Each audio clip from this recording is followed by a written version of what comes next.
to pana radni pisowscy próbowali właśnie znowu wrócić do poinformowana bonifikat. pana, że nie do jestem bonifikat. Druga kwestia, członkiem PiS, nie? niech pan sobie żartów nie robi decyzją prezesa. It's the one and only Digo Double G. Cześć, witam Was. Moi drodzy, nie wiem jak Wy, ale ja wczoraj obejrzałem debatę i powiem Wam, po obejrzeniu tej całej debaty, dosłownie całej, po prostu czuję się zgwałcony intelektualnie. Dzisiaj nie oszczędzę praktycznie żadnego kandydata, łącznie z Rafałem. Mimo że mój głos on będzie miał i niezmiennie uważam, że Rafał jest najlepszym kandydatem i tutaj zdania nie zmienię, choć parę słów, no niestety dzisiaj na jego temat będę musiał powiedzieć. Bo ta debata, która była w TVP, jak dla mnie, to była zwykła pyskówka, takie słowne MMA, a nie żadna debata prezydencka. I według mnie osobiście, choć każdy sztab, co normalne jest, mówi, że ich kandydat wygrał, dla mnie w tej debacie dosłownie wszyscy, ale to wszyscy byli przegrani, nie było zwycięzcy. Także zacznijmy od początku. Wróciłem z pracy i siadłem sobie przed komputerem. Wyobraźcie sobie dokładnie o 20:00, zamiast zaparzyć sobie meliskę, obejrzeć coś o seryjnych mordercach, czyli coś spokojnego, relaksującego, włączyłem debatę prezydencką. No i tak jak Wam wspomniałem, po prostu zostałem zgwałcony intelektualnie i to przez 150 minut. Bez znieczulenia, bez litości, na żywo. 13 osób, 13 ego, praktycznie żadnej klasy. Po obejrzeniu tej debaty, wiecie co, utwierdziłem się chyba w przekonaniu, że nasza demokracja jest rozjechana jak żaba na Krajowej Siódemce, a ci wszyscy kandydaci z uśmiechami godnymi, nie wiem, dentystycznych reklam wciskali nam, że to wybór przyszłości. No, może nie każdy, ale większość wyborców nie jest idiotami, no ale musi się czuć jak więzień w więzieniu, w którym sam sobie wybudował cele. I jak dla mnie, moi drodzy, to nie była żadna debata, to był rozstrój treści, takie polityczne rozwolnienie. I pozwólcie, że tutaj powiem parę słów o kandydatach, co zauważyłem, jak to ja osobiście odebrałem. Uczciwość, bo to jest dzisiaj najważniejsze, i bezinteresowność, a mianowicie pomagać się powinno bezinteresownie, a nie za mieszkanie. Ładnie nas państwo ustawili, bo tą różnicę można zarysować pomiędzy mną a Rafałem Trzaskowskim. Oto stoi tutaj zlepek briefów, sondaży politycznych, wytwór laboratorium politycznego. Pomogłem człowiekowi, panie marszałku, kupiłem od niego mieszkanie i przekazałem je ostatecznie na cele charytatywne. Dobrze pan powiedział, że to aktualne wyjaśnienie, bo miał pan już ich 5, które nawzajem się znosiły. Ja powiem wprost, Karol Nawrocki jest kłamcą. Pomagał pan Nawrocki panu Jerzemu za mieszkanie, nie bezinteresownie, i do tego zobowiązał się, że będzie pomagał do końca życia, I a pomagał. pan Jerzy jest w DPS-ie i nawet nie pomagał. miał pan z nim kontaktu przez te ostatnie lata. Bo go Natomiast jeżeli schowała chodzi o pana reprywatyzację, Wielokrotnie pan mówił o tym, że zwykłe klapsy nikomu jeszcze nie zaszkodziły. A komu zaszkodziły? No i zacznę od Hołowni. Hołownia, ten narodowy chłopiec, do bicia zaczął jak zwykle po chrześcijańsku, miękko, niby w trosce, niby w zgodzie, a w rzeczywistości tak bezpiecznie, że nawet, nie wiem, sam Bóg się chyba zdrzemnął. No, Szymek opowiadał o wspólnocie, o świeckim państwie, o wartościach, które powinny łączyć. No a ja zapytam, czy to przemawia człowiek, który w jednej ręce trzyma konstytucję, a w drugiej pilota od telewizji. No tutaj, Szymek, chłopie, zdecyduj się, jesteś Mesjaszem, czy, nie wiem, administratorem. No Braun to taki mentalny napalm. Jakby, nie wiem, ktoś wrzucił do studia Kaznodzieje Apokalipsy po 3 tabliczkach czekolady z grzybami. On nie mówił, on grozi. Gdyby mógł, zamieniłby Pałac Prezydencki w kaplicę z ikonami świętego Antoniego i zamknąłby wszystkich, którzy jedzą, nie wiem, tofu. Spodziewałem się, że zaraz wyciągnie, nie wiem, wiadro i zacznie egzorcyzmować mikrofony. No, potem podpali studio, żeby wypędzić, nie wiem, złego ducha Unii Europejskiej.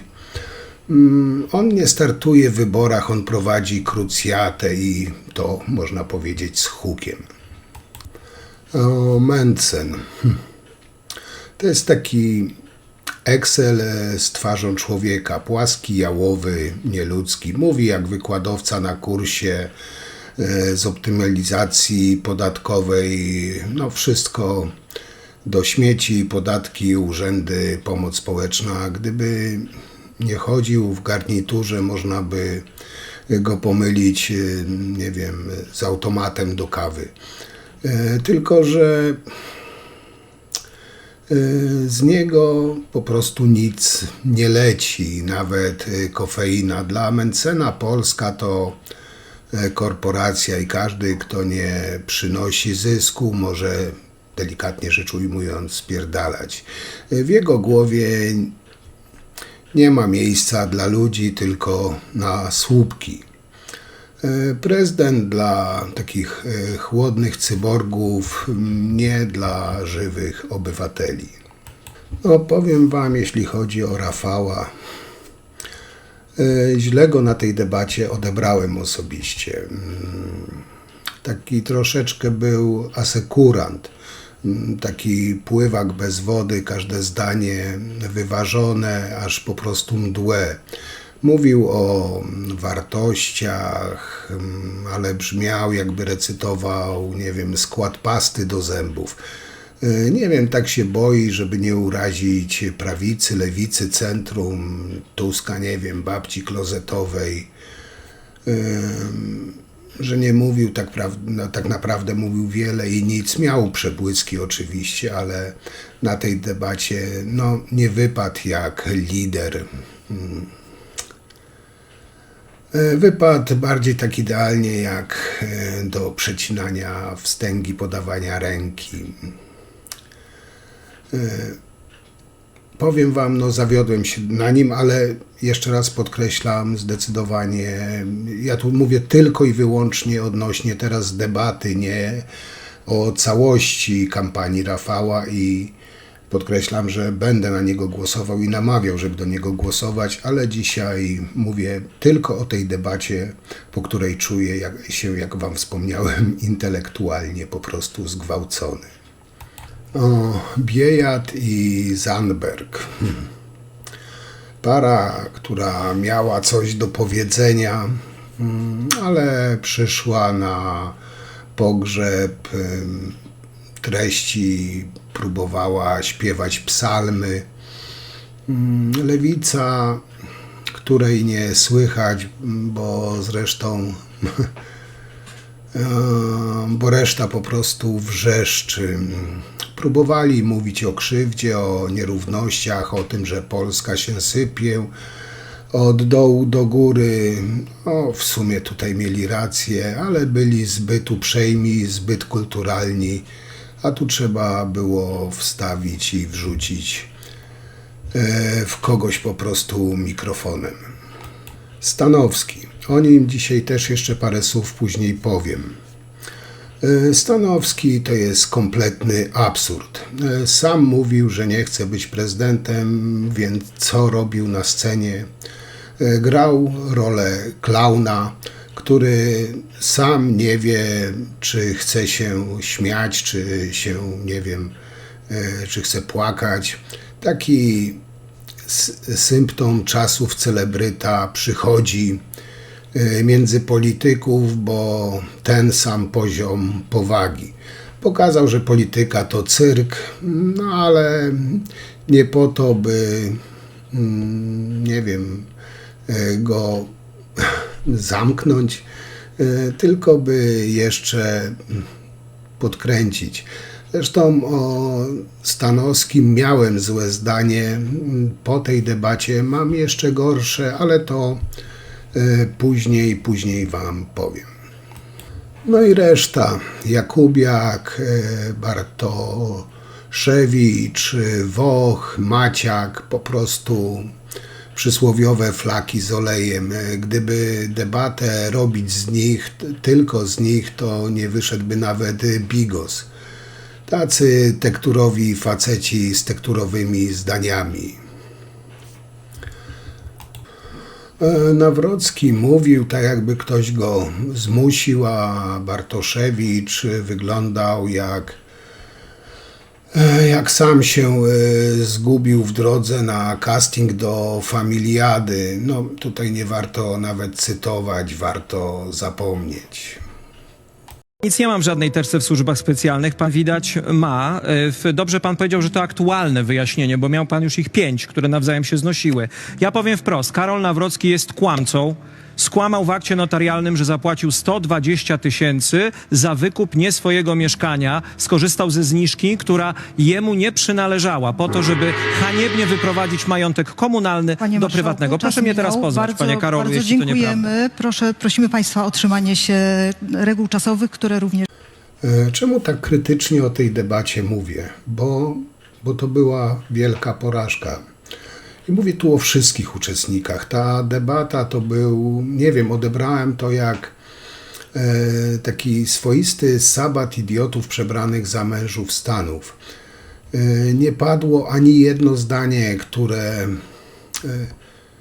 nie wiem, zapamiętałby jakkolwiek człowiek z IQ wyższym niż przeciętna temperatura ciała.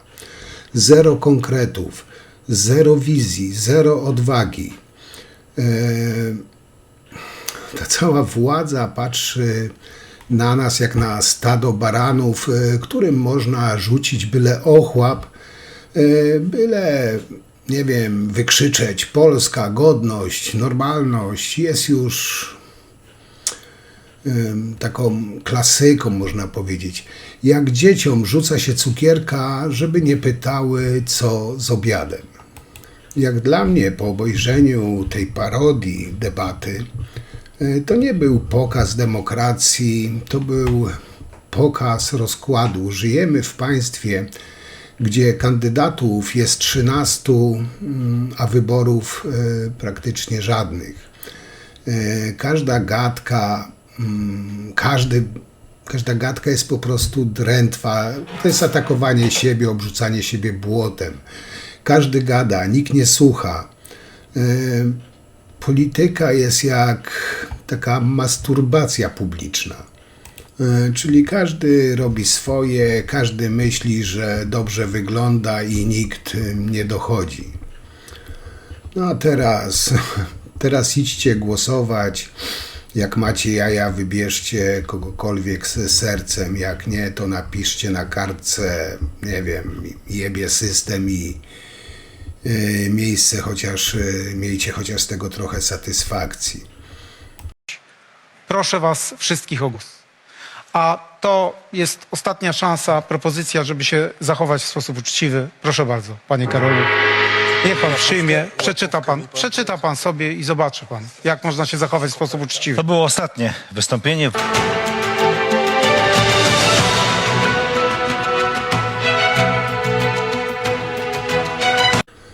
Powiem wam tak, te 1,5 godziny tej debaty, tego po prostu nie szło wytrzymać, albo po prostu z trudem, jeśli już szło wytrzymać. Zwłaszcza, że sporą część tego czasu wypełniał taki polityczny plankton z kosmosu. Putinista Maciak, faszysta Braun, jakiś odjechany Bartoszewicz, no i inne jakieś cudaczne postacie. I tutaj wam powiem, wkurzył mnie i to naprawdę srogo ten pseudo-redaktorzyna Stanowski, obrażając Dorotę Szeping-Wysocką. Kreujący się na jakiegoś, nie wiem, Katona, recenzujący wszystkich dookoła, wygłaszający słowa potępienia i krytyki jako jedyny niby sprawiedliwy. Tymczasem to taki zwykły cwaniaczek, dla którego kampania prezydencka była świetną okazją do darmowego wypromowania siebie i swoich przedsięwzięć medialnych. Zarzucał politykom interesowność i hipokryzję, co nie znaczy, że nie miał racji, bo w większości przypadków tak było. I w ogóle wszystko, co najgorsze, podczas gdy on sam jest szczytem hipokryzji. Przecież w ogóle nie myślał o kandydowaniu na prezydenta. Jedynym jego celem był lans, który w jego przypadku przekłada się na górę pieniędzy. No, wyjątkowe cwaniactwo, bezczelność, ale nie tylko, bo to, jak się zachował w stosunku do tej dziennikarki, to było po prostu zwykłe chamstwo, skurwysyństwo, prostactwo. I jego kanał dobrze się nazywa Zero, bo zero wszędzie i zawsze będzie zerem. Zresztą posłuchajcie to, co powiedział, zresztą też tam wrzucę wam kontrę tej dziennikarki. Bardzo się cieszę, że wreszcie jestem w tej świątyni propagandy i bardzo się cieszę, że widzę przed sobą arcykapłankę propagandy. Wprawdzie sądziłem, że się pani spali ze wstydu po tym, jak większość komitetów wyborczych tutaj zaprotestowała przeciwko pani obecności podczas debaty, ale widocznie liczyłem na zbyt wiele i niektóre osoby się ze wstydu nie palą. Cóż, nie jest to pierwszy raz w historii, gdy osoba nazwiskiem Schnepf przepytuje Polaków. Mam nadzieję, że wyjdziemy stąd wszyscy cali i zdrowi. Ale dobrze, że pani tu jest, bo jest pani prawdziwym symbolem tego, co się dzieje z polskimi mediami, co się działo kiedyś i co się dzieje nadal, że nie jest to czysta woda, tylko to jest taki sam ściek, jak był wcześniej. Że prezesem TVP jest dzisiaj człowiek, który u Rafała Trzaskowskiego w spółce autobusowej zarządzał, że pani mąż czeka na ambasadorską nominację od nowego prezydenta, domyślamy się którego. To nie jest obiektywizm. To nie jest obiektywizm, pani nie powinno tu być. Musiałem to powiedzieć w imieniu wszystkich sztabów, które zgłosiły swój sprzeciw. Dziękuję. To w uzupełnieniu do pana Stanowskiego jeszcze zacytuję pana profesora Bartoszewskiego, który niegdyś mówił, że kiedy pijany zwymiotuje na mnie w autobusie, to nie jest to obelga, jest to nieprzyjemne, nie każdy może mnie obrazić. A skoro Stanowski mówił o paleniu się ze wstydu, to zastanawiam się, czemu on nie palił się ze wstydu, będąc na usługach pisowców i czerpiąc pełnymi garściami pieniądze od pisowców. Czemu tak nie krytykował, nie mówił tak o Choleckiej i tak dalej, kiedy pisowcy rządzili i kiedy ta pisowska telewizja była prawdziwą szczujnią. Jakoś mu to wtedy nie przeszkadzało, ale co niektórzy, takie nie wiem, zachwyt nad Stanowskim, no ludzie, kuźwa, użyjcie rozumu. Stanowski i tych paru innych nieznanych gości też nie mają, nie wiem, zielonego pojęcia o polityce. Zresztą Stanowski nie poszedł tam dla polityki, on poszedł tam dla kasy, żeby sobie nabić widownię. Nigdy w swoim życiu nie piastował żadnego odpowiedzialnego stanowiska. No, ale tacy jak on oczywiście potrafią krytykować, potrafią pouczać innych. I powiem wam, że chciałbym zobaczyć, jak prowadzi rozmowy na wysokim szczeblu państwowym, jak zarządza, jak szuka kompromisów, jak porusza się w tej politycznej dżungli. Dla mnie to po prostu błazen dla ucieszy gawiedzi. Stanowski pokazał, jak robi się z nas wszystkich idiotów. Sztaby, czyli i sztab Stanowskiego. Umówili się, że kandydaci nie będą mieć żadnych gadżetów, komórek, a on obstawił się jakimiś chorągiewkami i informował, ile to zebrano już w publicznej zbiórce. Miał zatem połączenie z kimś spoza studia, a to było niezgodne z umową. Prezydentem nie zostanie i dobrze, bo inne umowy też by pewnie łamał. No szkoda po prostu czasu na ten polityczny plankton. To, że w szczytnym celu zbiera, tego nie krytykuje, nie neguje, bardzo dobrze, to się chwali, bo pomagać trzeba. Ale, moi drodzy, kolejny przykład tej pieprzonej hipokryzji Stanowskiego. Nie wiem, czy to prawda, bo nie oglądam, ale podobno w tym pisowskim ośmioleciu to pan Stanowski miał program w TVP Kurskiego i to może by wyjaśniało tę obsesję, którą realizuje. Bo Stanowski jest też mega po prostu hipokrytą.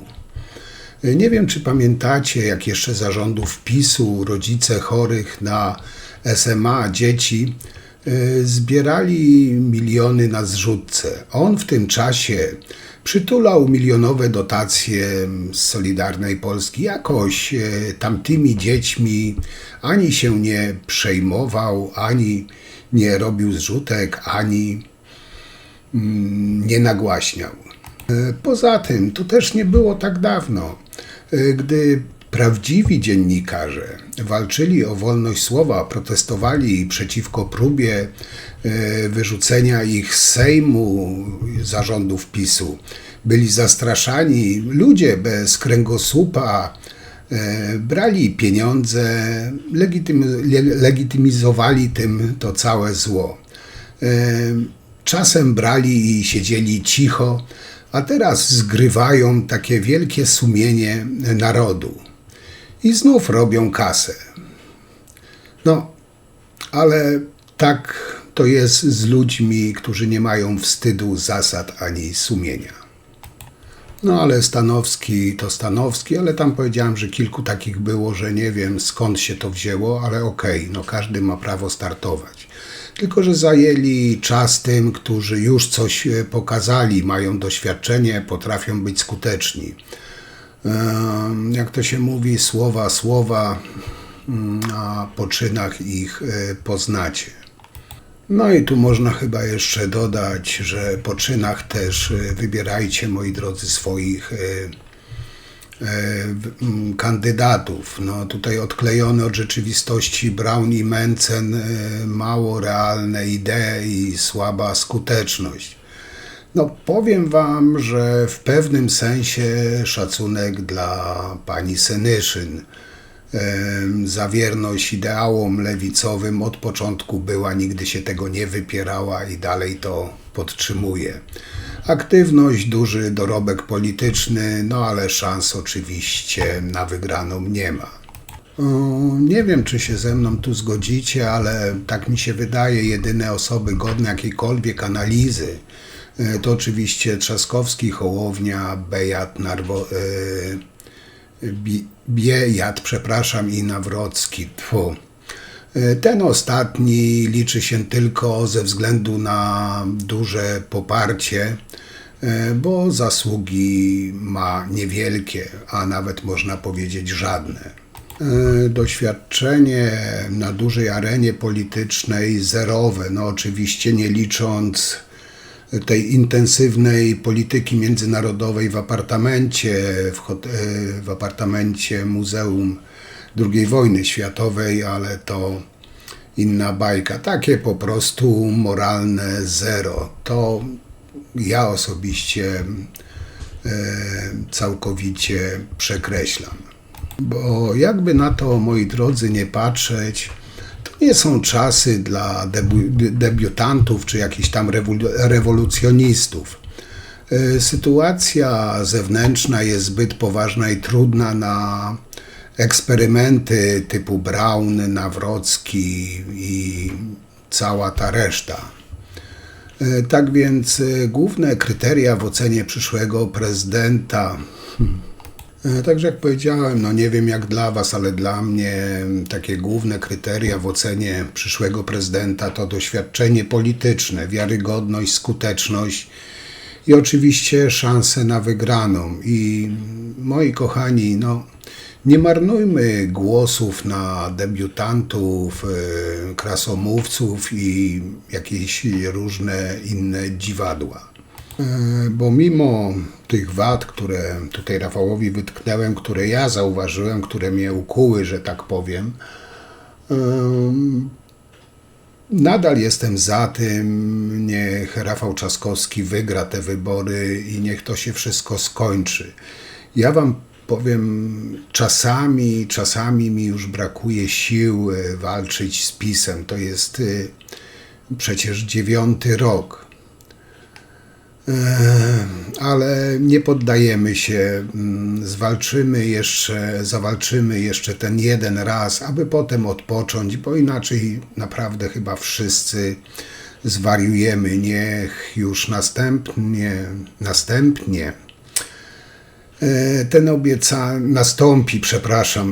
niech już w końcu nastąpi ten obiecany koniec PiS-u. Tego życzę sobie i wam wszystkim, moi drodzy. Także w niedzielę na wybory i głosujmy po prostu rozsądnie.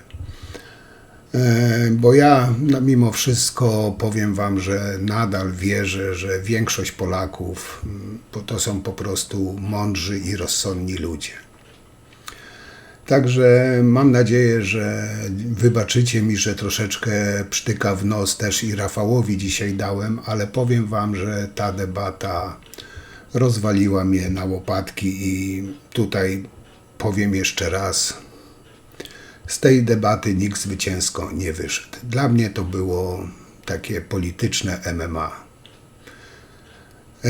I każdy kandydat bez wyjątku po prostu wypadł beznadziejnie. To tyle na dzisiaj. Jutro, moi kochani, się niestety nie widzimy. Mam bardzo dużo pracy, także wrócę późno do domu. Nie ma szans, żebym zrobił jakiś materiał.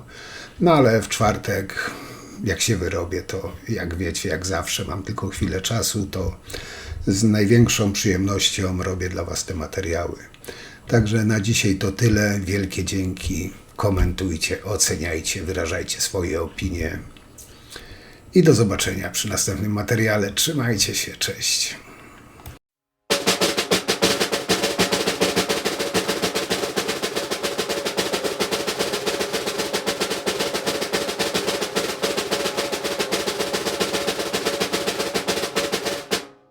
Witam Państwa. Każdy robi debaty, więc i my zaprosiliśmy kandydatów na prezydenta, aby sprawdzili się w teleturnieju 1 z 10. Zaczynamy. Pani Biejat, geografia. Boże drogi, no... Proszę wymienić wszystkich sąsiadów Polski. Ja nie uważam, żeby po prostu odpytywanie polityków z granic Polski służyło czemukolwiek. Ale na tym polega nasz teleturniej. Uważam, że to niczemu nie służy. W takim razie przejdźmy dalej.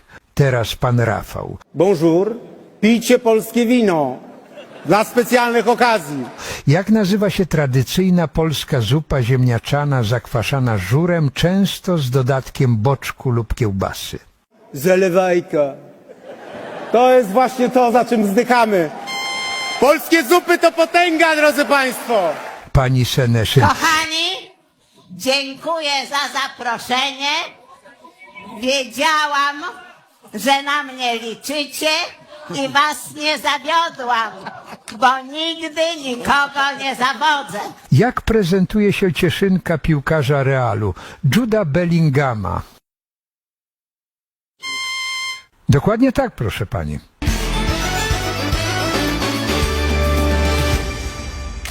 Ale panie marszałku, to nie ceremonia pogrzebowa, to tam pan lubi strzelać selfie. No cóż, będzie wniosek do Komisji Etyki, no. Co zrobić? Co? Panie Sławku, proszę rozwiązać równanie. 321 razy 6 dodać 451. Nie lubię takich pytań, w sensie niech pan to wykasuje. Ale kim pan jest? Ja jestem... Nieważne, panu już podziękujemy. W dupę możecie mnie pocałować. Pan to jest debeściak. Adios. Żartownicie. Ale to było piękne. Ile mamy płci? Czy oto są dwie płcie? Tak, są i zawsze były. Dwie płcie. Teraz pan to znaczy pan Adrian. Proszę podać synonim Mencena oraz Trzaskowskiego. Nasz polski Trump z temu, pan Mencen, przypycha się z naszym Europejczykiem z odzysku, panem Trzaskowskim. Znowu pani, proszę wymienić dowolne państwo na literę F. Okej. Dobrze, czyli teraz ja na F. Ciężka literka, no. Frankfurt. No nie, Frankfurt to miasto. Panie Trzaskowski, jaki jest pana ulubiony baton? Prince Polo. Trzeba przedstawiać? Nie trzeba. A jak prawdziwy przywódca powinien negocjować z mocarstwami takimi jak Stany Zjednoczone? Prezydencie Trump, jesteśmy gotowi do współpracy. Mamy mega mocne karty. Jedzmy razem Prince Polo, drodzy państwo. Prince Polo. Najlepszy możliwy symbol współpracy pomiędzy Polską a Stanami Zjednoczonymi. Bonjour śpi, drodzy państwo. Co powie teściowa, kiedy odmówimy zjedzenia kolejnej dokładki niedzielnego obiadku? Przyjechaliście tutaj, żyjecie, no i macie się dostosować, a nie to wypierdalać. Dobrze, ostre słowa. Chyba tylko na gadaniu się jednak skończyło. Jak brzmi najmilszy zwrot w języku polskim? Zwrot podatku dochodowego. Dobrze. Panie Nawrocki, czego nie należy robić w Biedronce na dziale z pieczywem? Dziękuję pięknie. No lepiej nie. Ja wam powiem, właśnie ogórki Urbanka, słuchajcie, ogórki Urbanka nie tylko powinny być w samolocie prezydenckim, tylko właśnie...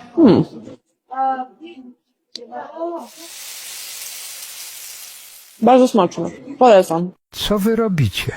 Jak nazywa się system transportu publicznego, który kursuje pod ziemią, łącząc różne części dużych miast, umożliwiając szybkie przemieszczanie się mieszkańców? To metro, proszę pana. A czym jest telekomunikacja miejska? No ja też nie wiem. Panie marszałku Hołownia, pytanie idealne dla pana. Kim jest hipokryta?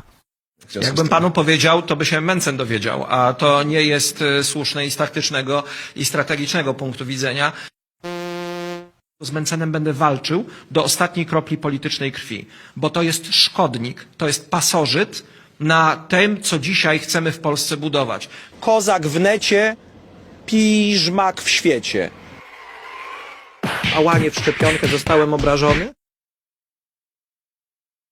Widzę taką właśnie chihuahę, która jest przerażona i walczy o życie, więc jest mi go raczej żal. Nie wywołuje to we mnie żadnej wściekłości. Był taki dowcip swego czasu, taki mem. Platforma, jeżeli Platforma twierdzi prawdę, że PiS rozdaje nasze pieniądze, to gdzie one były za czasów rządów Platformy? Ja po prostu nie mogę. Nie lękajcie się. Ale panie Andrzeju, co pan tu robi? No cóż. Przecież nie może już pan startować w wyborach prezydenckich. No muszę powiedzieć, że wyjątkowe draństwo. Cały czas się trzeba uczyć.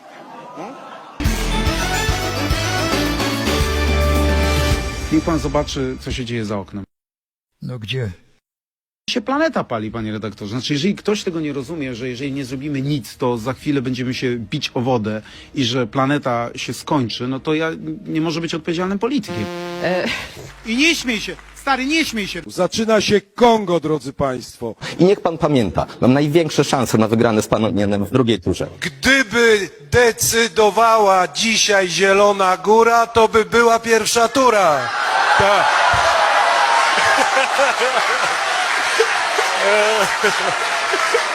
Dlatego, jeżeli państwo nie chcecie, żeby Tusk miał całą władzę, jeżeli nie chcecie, żeby wygrał Trzaskowski, to głosujcie na mnie, bo według wszystkich badań wynika, że mam największe szanse na wygranie z Trzaskowskim w drugiej turze. Głosujcie na mnie, nie macie wyjścia. Kolejne pytanie do pani Seneszyn. Proszę pani, teraz pani kolej. Halo. Ja pytania zadaję. Niestety czas minął. Panie Karolu, ile kosztuje przeciętna kawalerka i jak ją zdobyć? Panie Karolu, gdzie pan jest? Najwidoczniej pan Karol poszedł się opiekować panem Jerzym. To jest prezydentem Federacji Rosyjskiej. Putina wgnieciemy w ziemię. Prędzej czy później trafi tam, gdzie powinien trafić. Za kraty albo na cmentarz. No i tu ma pan rację. Chociaż to rzadkość u pana. Nie wybiera się rodziny, koloru oczu oraz... Rafała Trzaskowskiego. Dobrze. No przecież to się w pale nie mieści.